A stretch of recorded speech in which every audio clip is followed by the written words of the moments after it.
You'll never get used to it. The acrid smell of the undead monsters that plague your homeland. Their constant droning and moans keep you up at night. You haven't had a good night's rest in months. Holding off undead hordes seems like an impossible task. Your kingdom has drafted every able body for this war against the scourge of the undead. It's impossible to know if you're winning this war. Each of your comrades that fall is another for the ranks of the horde. And still, you fight. The faces of each zombie is burned into the back of your skull. You have had to put down old companions turned into rotten, evil mirrors of themselves. You have slain people twisted into horrid, decaying monsters. Each one you have executed without mercy. And yet each kill lingers with you. Each horror slain haunts you when you close your eyes at night. All you can see when you shut your eyes are those silent, screaming faces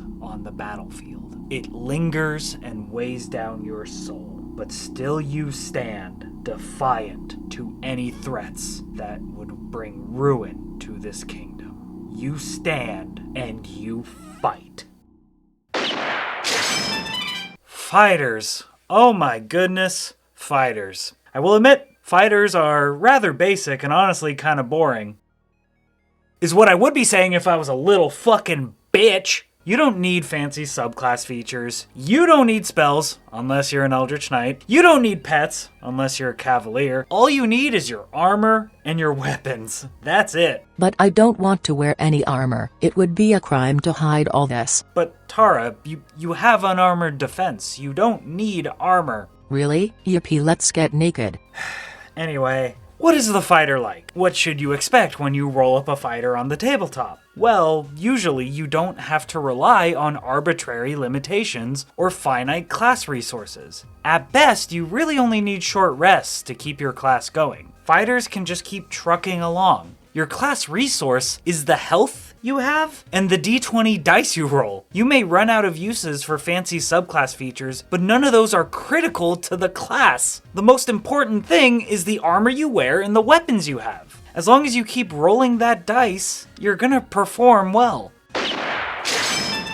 The fighter, in my experience, is an empty canvas. Depending on what you want, you can make any type of character or backstory fit your fighter. Are you the resolute bulwark defending your allies, or are you a blender on the battlefield dealing out death with ruthless efficiency? Are you the sniper picking off the squishy backline of your enemies? Or are you the 4-foot-tall anime girl with a sword that is 20 times her own mass? It's entirely up to you. Frankly, every class can be an empty canvas, and the only limit is your own creativity and what your DM allows. Yeah, isn't it crazy your DM allowed me of all things? Considering the company I keep and the fact that I'm a bisexual, scaly artist that takes porn commissions online, it's honestly not that surprising. But I just feel the fighter is uniquely equipped to just be whatever you would like it to be. This is because, usually, the fighter gets more feats than any other class. You can customize it to be whatever you want. Variety is the spice of life, so pick a bunch of feats like you're at that Chinese buffet and you can just stack your plate as high as possible.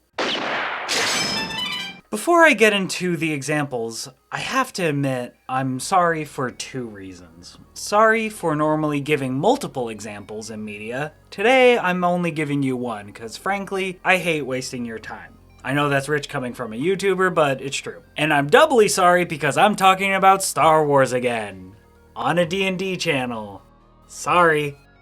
General Grievous, the leader of the most powerful droid army the galaxy has ever seen. I love this guy because he's a sick little lizard alien wrapped in a metal skeleton and he is my disaster husband and I love him dearly. But I bring up Grievous because in a universe, he has 0 force sensitivity. He doesn't have any magic, and yet he's still able to go toe-to-toe with Jedi and other forces of the Republic. Depending on who's writing him, he can be an unstoppable killing machine, or a pathetic mustache-twirling cartoon villain that folds like wet cardboard. I do like to think that it was a miracle that he survived for as long as he did. Reminder, he can't use the Force. so he had to use everything else at his disposal to go toe-to-toe with the Jedi. I don't see him as pathetic, necessarily. I see him as desperate, and that's rather tragic to me. Grievous was a warrior that, in order to stay relevant in the fight, he had to cut off more and more of himself. He sacrificed his body, and for what? A futile quest for power, a mutilated body, and being a pawn of the dark side. Which is ultimately my point with fighters in this video, is that the life of a fighter is just not a happy one. Sacrifices have to be made when you're a fighter. So here's some personal information. I've been fortunate enough to have never been in an actual fight. I've never had to defend myself. Combat, recreational or lethal, is completely foreign, dare I say, an alien concept to me. But I know this. Obviously, actual combat is legitimately a terrifying thing to experience. Sorry to get real for a second here, but there's a lot of historical precedent that being in a life or death combat situation is super stressful. My grandfather was a soldier, and while he survived and made it back home afterwards, the sacrifices he had to make were always part of him until the day he died.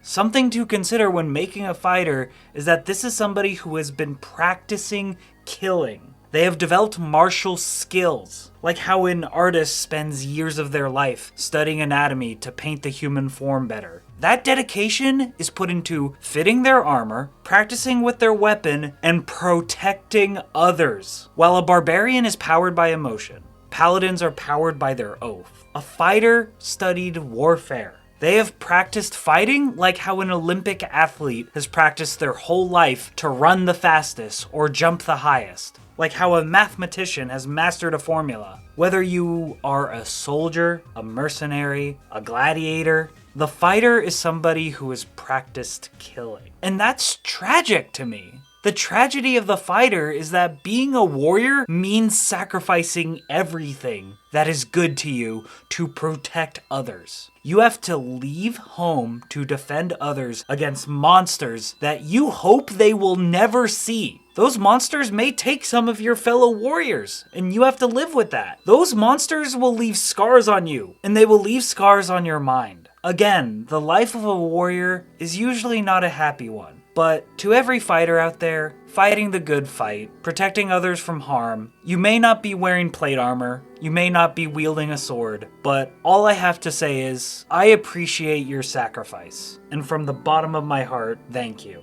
for fighting. And at this point, I have to ask, do you like to play fighters in D&D? Do you want to now, thanks to this video? Let me know in the comments, and feel free to let me know what other topics you'd like to see me tackle. But anyway, that's it. That's the video. Good luck with those dice rolls, and take care.